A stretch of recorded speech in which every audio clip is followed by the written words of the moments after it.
Assalamualaikum warahmatullahi wabarakatuh. Perkenalkan, nama saya Uswatun Hasanah dari Fakultas Ilmu Pendidikan jurusan Pendidikan Bahasa Inggris 2021 di Universitas Pancasakti. Saya di sini akan menjelaskan tentang dasar-dasar pendidikan, aliran-aliran pendidikan di Indonesia. Ya, aliran-aliran pendidikan di Indonesia itu ada aliran-aliran klasik dalam pendidikan, ada gerakan-gerakan baru dalam pendidikan, lalu ada aliran pokok pendidikan di Indonesia. Nah, sekarang kita bahas aliran-aliran pendidikan di Indonesia nih. Pemikiran-pemikiran yang membawa pembaruan dalam pendidikan disebut aliran-aliran pendidikan. Pelaksanaan pendidikan yang selalu dinamis sesuai dengan dinamika manusia dan masyarakatnya. Lalu aliran-aliran klasik dalam pendidikan itu ada beberapa teori. Yang pertama itu teori empirisme, yang kedua teori nativisme, yang ketiga teori konvergensi, dan yang terakhir itu keempat teori naturalisme. Lalu di sini dijelaskan teori empirisme John Locke tahun 1704 sampai 1932. Jadi kata empiri yang berarti pengalaman. Aliran empirisme atau environmental menyatakan bahwa perkembangan seorang individu akan ditentukan oleh pengalaman-pengalaman selama perkembangan individu tersebut. Pendidikan pun termasuk pada pengertian pengalaman seorang individu. Menurut teori tabula rasa, yaitu anak dilahirkan bagaikan kertas putih atau meja berlapis lilin yang belum ada tulisannya.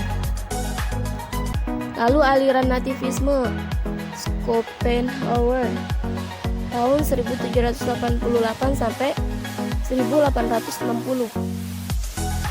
Dari kata nati yang berarti terlahir.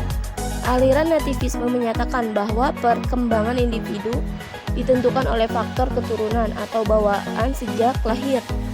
Nativisme percaya bahwa jika anak mempunyai bakat jahat, maka ia akan menjadi jahat. Tetapi jika memiliki bakat baik, maka ia akan menjadi baik.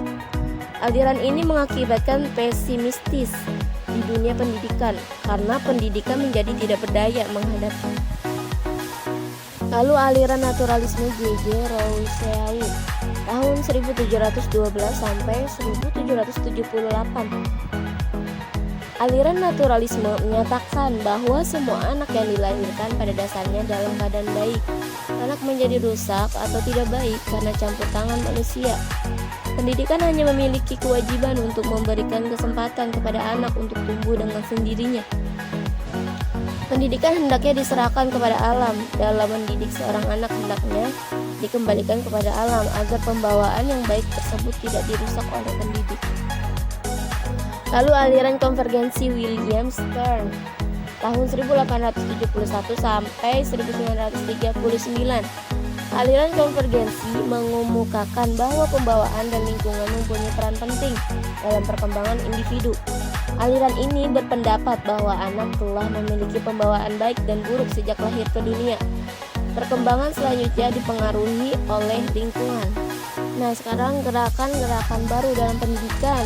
Yang pertama itu ada pengajaran alam sekitar. Yang kedua, pengajaran pusat perhatian atau disebut itu dalam bahasa Inggrisnya CMS, the introvert. Yang ketiga itu sekolah kerja. Yang keempat, pengajaran proyek. Oke, yang terakhir nih guys, aliran pokok pendidikan di Indonesia. Taman Siswa INS. Taman Siswa didirikan pada tanggal 3 Juli 1922 oleh Ki Hajar Dewantara. Taman Siswa memiliki asas-asas sebagai berikut nih guys. Itu yang pertama itu ada asas merdeka untuk mengatur dirinya sendiri. Terus yang kedua asas kebudayaan atau kebudayaan Indonesia. Yang ketiga asas kerakyatan. Yang keempat asas kekuatan sendiri berdikari. Taman Siswa memiliki dasar-dasar pendidikan yang disebut Pancadharma, yaitu 1. Kemanusiaan, cinta kasih terhadap sesama manusia dan semua makhluk ciptaan Tuhan. Yang kedua, kodrat hidup untuk pemeliharaan dan kemajuan hidup. sehingga manusia hidup selamat dan bahagia. Yang ketiga itu kebangsaan. Tidak boleh menyombongkan bangsa sendiri, tidak boleh bertentangan dengan kepentingan umum. Yang keempat, kebudayaan. Kebudayaan nasional harus tetap dipelihara. Dan yang terakhir, kelima, kemerdekaan atau kebebasan. Apabila anak tidak diberikan kemerdekaan, maka akan menghambat kemajuannya. Oke guys, terima kasih atas perhatiannya.